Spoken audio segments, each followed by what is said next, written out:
Now the next topic which we are going to start with, that is preparation of amines. How can we prepare amines? So there are various methods of the preparation for amines. Like one is by reduction of nitro compounds. If we do reduction of nitro compounds, we can get the amines. Let's do how is it.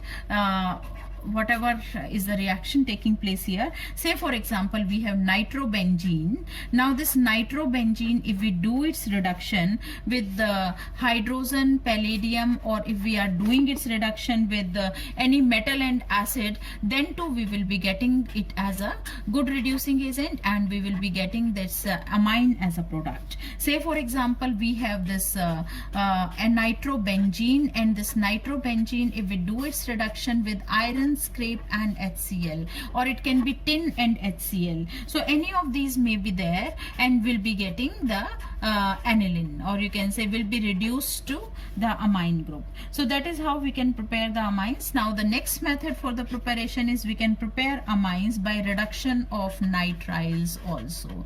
Reduction of nitriles. Nitriles means cyanides. So we can obtain amines by reduction of nitriles or cyanides also, like RC triple bond N. If we do its reduction can be done with hydrogen in presence of nickel, or it can be with the lithium aluminium hydride. So this cyanide will be reduced to what? To the primary amine, that is RCH2NH2. So we will be getting the primary amine. So this is one of the method of preparation. The other can be, that is reduction of isonitriles. Now what about reduction of isonitriles? Isonitriles on reduction will be giving a secondary amine. Say for example we have RNC, and if we do its reduction with lithium aluminium hydride, then the compound obtained will be H here, H here, and we will be getting RNHCH3. So we will be getting the secondary amine by the reduction of isonitriles. Then next we may prepare, that is by reduction of amides. We can get the amines by reduction of amides also. Now how can we do the reduction of amides? That is with lithium aluminium hydride we can do. So say for example we have RCONH2. Now this RCONH2, if we do its reduction with lithium aluminium hydride followed by hydrolysis, then the compound obtained will be RCH2NH2. So this will be the compound obtained. Then next method of preparation is we can prepare amines by ammonolysis also, by ammonolysis reaction. So ammonolysis of alkyl halides, we can prepare it by that method also. This reaction we did in the first chapter also. So how is the reaction taking place? Say for example we have the alkyl halide, that is RX, and we are doing its reaction with one of the amine. Say we are taking the primary amine first of all. So say it is a primary amine. Say it is a primary amine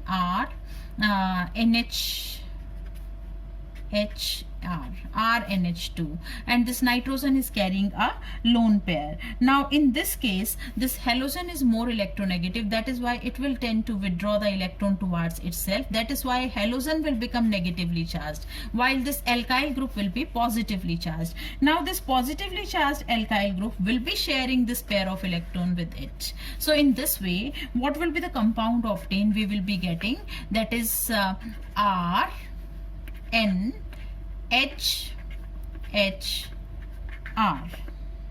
with a positive charge and X with a negative charge. So this quaternary ammonium salt will be obtained. So that is how the reaction will be taking place. So the reaction will not stop at one step only, it will continue further also. So how will we be getting it? That is RNH2, if we do its reaction with RX, it will be forming R2NH Then if we further do its reaction with Rx, we will be getting R3N, and if we further do its reaction with Rx, we will be getting R4NX. So that is how the reaction will be stopped at the formation of the quaternary ammonium salt if we are taking excess of alkyl halide. Excess of alkyl halide will be resulting in this, and the other name of this reaction is Hofmann's ammonolysis reaction. This reaction we did in the first chapter also, Hofmann's ammonolysis reaction. What about the order of reactivity? Here Ri will be most reactive, followed by RBr, followed by RCl. Why Ri is most reactive? Because of the largest size of iodine. Carbon iodine bond is weakest here, so that is why they will be most reactive towards this reaction. Now there is another very important reaction. What is that? That is Gabriel Thalamide synthesis. Gabriel Thalamide synthesis.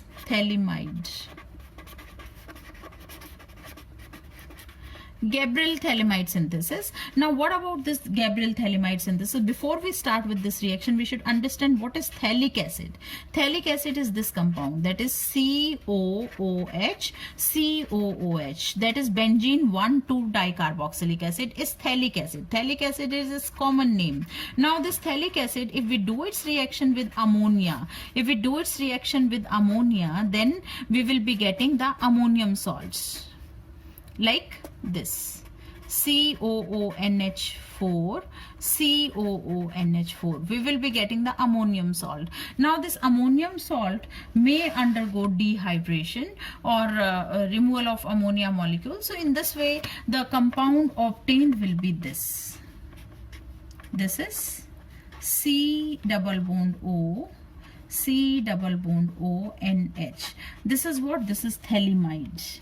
Thalamide is the name of the compound. Thalamide is the name of the compound. Now this thalamide, when we do its reaction with KOH, now KOH, this hydroxyl part, this is positive, this is negative. Here it is negative, it is positive. So now this positive part of this will be combining with the negative part of this and will be giving out water. And that is how we will be getting a salt of potassium.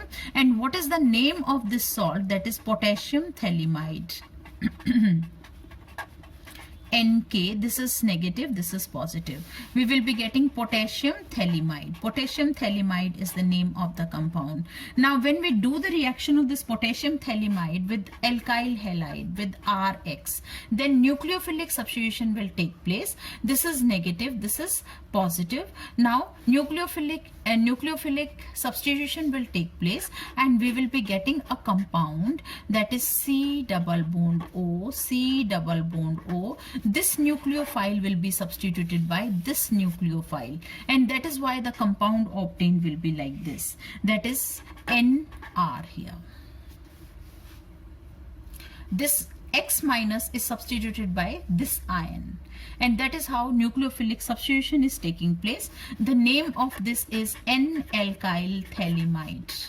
N-alkyl thalamide is the name of the compound. Now this N-alkyl thalamide, when we do its hydrolysis with NaOH aqueous, then the compound obtained will be sodium salts of phthalic acid, that is C double bond O, O-N-A, and here it is C double bond O, O-N-A.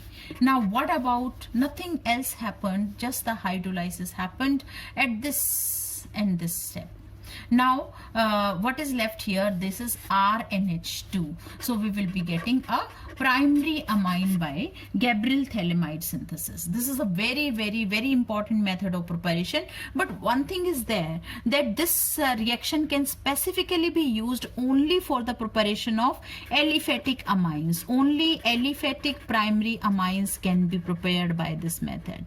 Only aliphatic primary amines not aromatic. Why not aromatic? If we do the aromatic, if we want to prepare the aromatic amines, that is if we want to prepare aniline, then what we have to take? Here we have to take the aryl halide, and we know aryl halides don't have tendency to undergo nucleophilic substitution reaction. That is why the aromatic amines cannot be prepared by this reaction. So this is all about the Gabriel Thalamide synthesis. A very important reasoning question I have asked, that why this method cannot be used for the preparation of primary aromatic amines. So what should be your answer? It is because if we want to prepare the primary aromatic amine, or if we want to prepare aniline, in that case here it has to be taken aryl halide, or it has to be taken bromobenzene or chlorobenzene, etc. While we know that bromobenzene or chlorobenzene or aryl halides, they have very less tendency to undergo nucleophilic substitution reaction.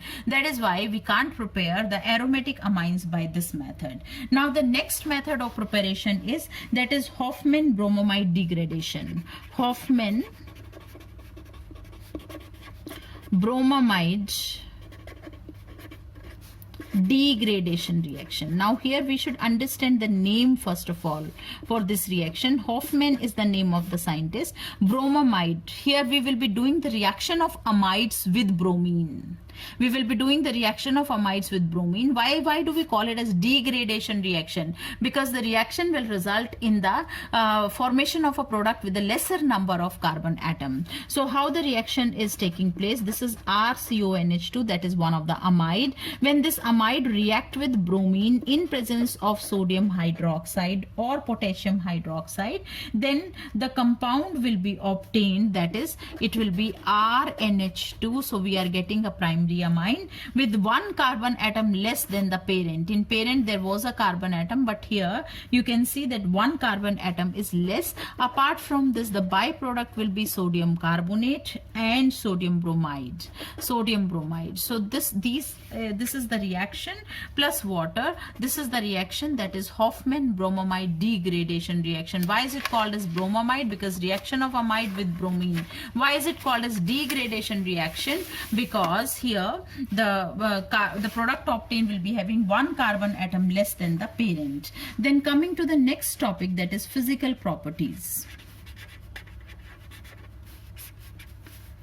Physical properties. Now what about the physical properties? In physical properties we should understand that lower amines are gases with a fishy odor, and amines with three or more carbon will be the liquids. They will be the liquids, and still higher will be the colorless solids. But whatever the type of amines it is, amines have high tendency to undergo oxidation. They undergo oxidation very readily or easily. Then and because of that particular reason they develop a color. So sometimes the question can be like this also: amines are generally colorless. Amines are generally colorless, but still they develop a color sometimes. Why is it so? So we should understand, because they have a tendency to undergo oxidation, and because of the oxidation they develop a color. So how are they oxidized? That is because of the atmospheric oxygen present. Now the next property we are doing, that is solubility. Now what about solubility of amines? Solubility of amines. Now what about solubility of amines? Amines will be soluble in water. Amines are soluble. They are soluble in water. Why are they soluble in water? Because of the tendency to form hydrogen bonding with water molecule. Let's take an example. Say for example we have RNH2, and this will be hydrogen bonded with water molecule like this.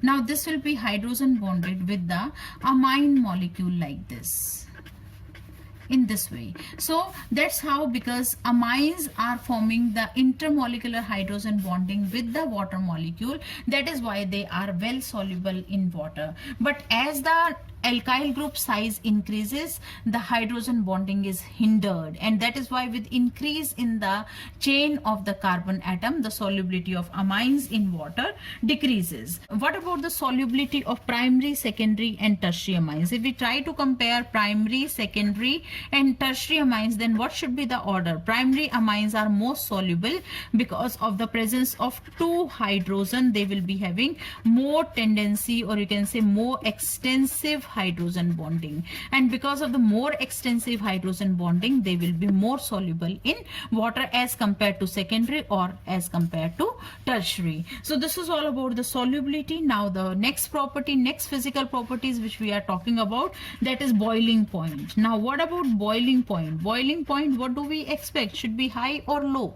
Yes, of course, the boiling point of amines is higher than what? Higher than the corresponding alkane. Corresponding alkane means alkane with the comparable molar mass. So the boiling point of amines will be higher than the corresponding alkanes, as well as it will be higher than aldehydes and ketones also, the corresponding aldehydes and ketones also. But what about alcohols? Alcohols will be having higher boiling point. So how the order will be? It will be like alkanes, corresponding alkanes, minimum, because simple van der Waals forces, followed by aldehydes, then followed by amines, then followed by alcohols. So we can well observe alcohols will be having maximum boiling point. Why is it so? Because of the intermolecular hydrogen bonding. But you may ask a question, or you may raise a question, that why amines also have a hydrogen bonding? So why amines will be having lesser boiling point than alcohols? So what is the reason for this? Because in case of alcohol, oxygen hydrogen bond polarity is higher. The oxygen hydrogen bond is more polar than the nitrogen hydrogen bond. So because of the greater polarity of this oxygen hydrogen bond, this hydrogen bonding in case of amines will be weaker as compared to the alcohol. So you can say alcohols have a much polar, or you can say more polar oxygen hydrogen bond. That is why we'll be having a stronger hydrogen bonding, and that is why alcohols will be having higher boiling point as compared to the given amine, or you can say the corresponding amine. So this is all about the physical properties of amines. But before that, one more thing is there, that is what about the comparison of the primary, secondary and tertiary amine? If we compare, then we should understand that primary amines will be having maximum, followed by secondary and then tertiary. Say for example, we have this compound, that is CH3, CH2, CH2, NH2. This is a primary amine, so its boiling point will be maximum, followed by, that is CH3, NH, CH2, CH3. This is a secondary amine, and this tertiary amine is also having the same molecular formula, but here the boiling point will be minimum. Why is it so? Because as such no hydrogen attached with this nitrogen, and that is why no intermolecular hydrogen bonding taking place here. So that's all about the physical properties of amines. Thank you.